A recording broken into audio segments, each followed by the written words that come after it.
बड़ा खिलाड़ी है ना तू, तो खेल भी बड़ा ही होगा तेरे साथ। कहाँ है तेरा भाई? शुक्र है कि वो यहाँ नहीं है। दिन गिनना शुरू कर दे पांडे। वक्त तुम्हारा खराब आया है और दिन हम गिने।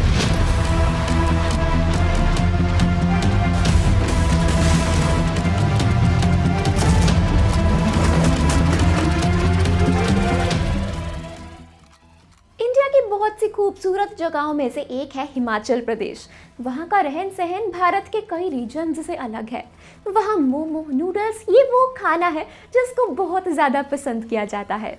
इन पहाड़ियों के बीच लोग छुट्टी मनाने का प्लान कभी कैंसिल नहीं करना चाहते, और बादलों को देखो तो ऐसा लगता है जैसे बिल्कुल आंखों के सामने हो।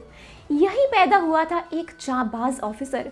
इसने आज तक कभी अपनी पहचान तो नहीं बताई, पर वो देश की सुरक्षा और भला करने में कभी भी पीछे नहीं हटता था। कहानी शुरू होती है उसके जन्म से। एक अच्छे परिवार में जन्मे लड़के को बचपन से ही जासूसी का शौक था। जहां दादा, पापा, चाचा अपने बिजनेस के काम में लगे रहते थे, वो अपने खुद के ही पजल्स बना के उन्हें सॉल्व करता रहता था। बच्चा होशियार था तो घर वालों ने भी उसकी हर एक ख्वाहिश को पूरा किया, क्योंकि वो इकलौता जो था। और जैसे जैसे वो बड़ा हुआ ना, उसने घर वालों के सामने अपने ऑफिसर बनने की बात की, जो किसी ने ध्यान तक नहीं दिया। सबने उसको यही समझाया कि उसे एक अच्छा बिजनेसमैन बनना चाहिए और उसे अपने परिवार के बिजनेस को आगे संभालना चाहिए। लेकिन उस लड़के ने हार नहीं मानी। वैसे तो किसी को उसका नाम नहीं पता, लेकिन उसको लोग रॉबिन बुलाते थे। तो रॉबिन के घर वाले बहुत ज्यादा खिलाफ हो गए थे। उन्होंने बिल्कुल मना कर दिया था कि वो कहीं नहीं जाएगा और आगे की पढ़ाई भी करेगा तो उसको जो क्लासेस मिलेंगी वो बिजनेस से रिलेटेड होंगी और टीचर उसको कंपनी से ही पढ़ाने आएगा।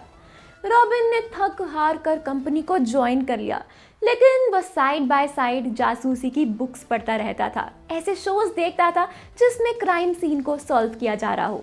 वो ऑफिस इसलिए जाता था ताकि उस पर लगी रोक टोक हट जाए।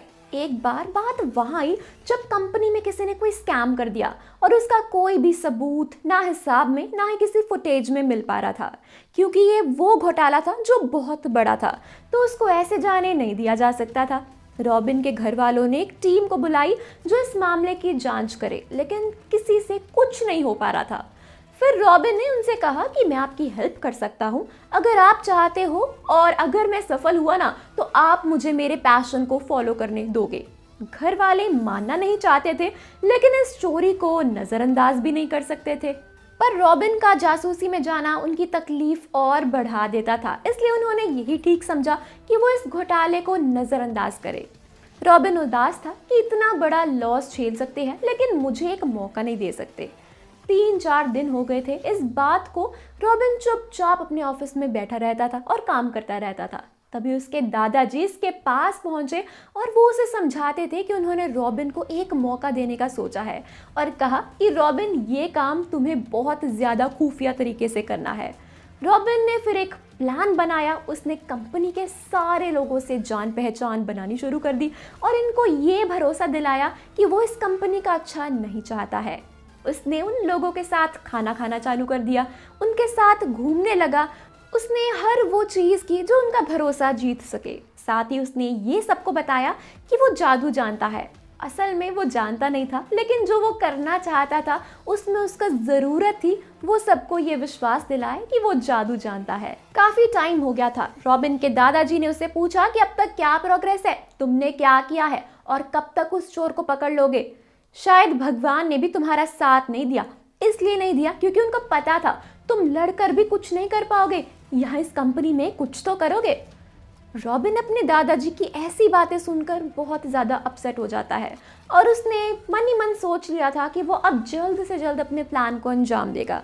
उसने बिना किसी को बताए एक बड़ी सी पार्टी ऑर्गेनाइज की। उसको जासूस बनने का भूत सवार नहीं था, बल्कि बस अपने दादाजी को ये दिखाना था कि वो जो करना चाहता था वो उसमें सच में माहिर है।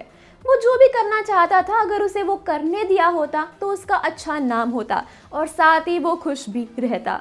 अब कंपनी की उस पार्टी में रॉबिन ने अपने घर वालों और कंपनी में काम करने वाले सब यानी कि जितने भी एम्प्लॉयज़ हैं उनको सबको बुलाया और कहा कि ये पार्टी उसके इस कंपनी को खुशी खुशी ज्वाइन करने के लिए है, यानी एक वेलकम पार्टी है जो उसने अभी करनी है। उसने किसी को भी अभी तक अपना असली प्लान नहीं बताया था, सिर्फ अपने दोस्त के अलावा जो था रूहान। उसका बहुत अच्छा दोस्त था, बचपन से वो एक दूसरे के साथ रहते थे और बहुत विश्वास करते थे। और जब रॉबिन ने कंपनी को ज्वाइन किया था तो उसने रूहान को भी अपने साथ जोड़ लिया था।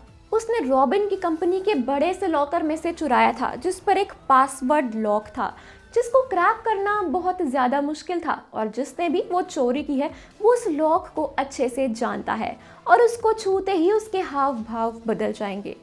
पहले रॉबिन ने सबकी आंखों पर पट्टी बांध दी, फिर उसने बारी बारी सबको वो लॉकर छूने के लिए दे दिया और धीरे धीरे लोग कम होते जा रहे थे और रॉबिन का एक्साइटमेंट बढ़ रहा था क्योंकि उसे पता था कि अब वो ये प्रूफ कर पाएगा कि वो अपने पैशन को सिर्फ नाम के लिए फॉलो नहीं करता बल्कि वो सच में उसमें माहिर है। रॉबिन ने घर वालों को भी नहीं छोड़ा, लेकिन किसी ने भी अजीब तरीके से बिहेव नहीं किया।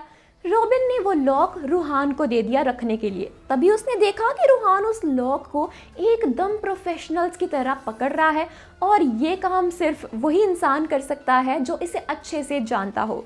रॉबिन समझ गया था कि ये रूहान ही है, लेकिन उसे पता था कि वो ऐसे नहीं मानेगा। तब रॉबिन ने दूसरा प्लान बनाया। उसने रूहान को दिखाया कि वो बहुत परेशान है और वो अब वापस अपने घर जाना चाहता है। उसने रूहान का फ़ोन मांगा अपने ड्राइवर को कॉल करने के लिए और ये कहकर उसने फ़ोन मांगा कि उसका फ़ोन उसकी माँ के पास है और वो पार्टी के अंदर नहीं रहना चाहता, यानी वो जाना चाहता है। उसे पता था कि रूहान ने अब वो सारे पैसे बैंक में जमा किए होंगे। रॉबिन ने रूहान के बैंक का स्टेटमेंट चेक किया और उसके अकाउंट में 2 करोड़ रुपए थे जो कि वो कभी अफोर्ड नहीं कर सकता था। रॉबिन उसको पार्टी में ले गया और उसने सबको सच बताया। रूहान भी अब झूठ बोलकर नहीं भाग सकता था, इसलिए उसने अपनी गलती सबके सामने मान ली और तब सब ने रॉबिन को उसका पैशन फॉलो करने की इजाज़त दी। वो एक ऑफिसर होने के साथ साथ अपनी कंपनी को भी बहुत अच्छे से संभालता है और खुश है। तो दोस्तों, कुछ ऐसी मिलती जुलती कहानी हो सकती है आने वाली फिल्म दबंग 4 की। तो दोस्तों, क्या कहना है आपका इस वीडियो के बारे में, हमें कमेंट्स में ज़रूर बताएं और बाकी वीडियोस के लिए बने रहिए, देखते रहिए बॉलीवुड स्टूडियोज़।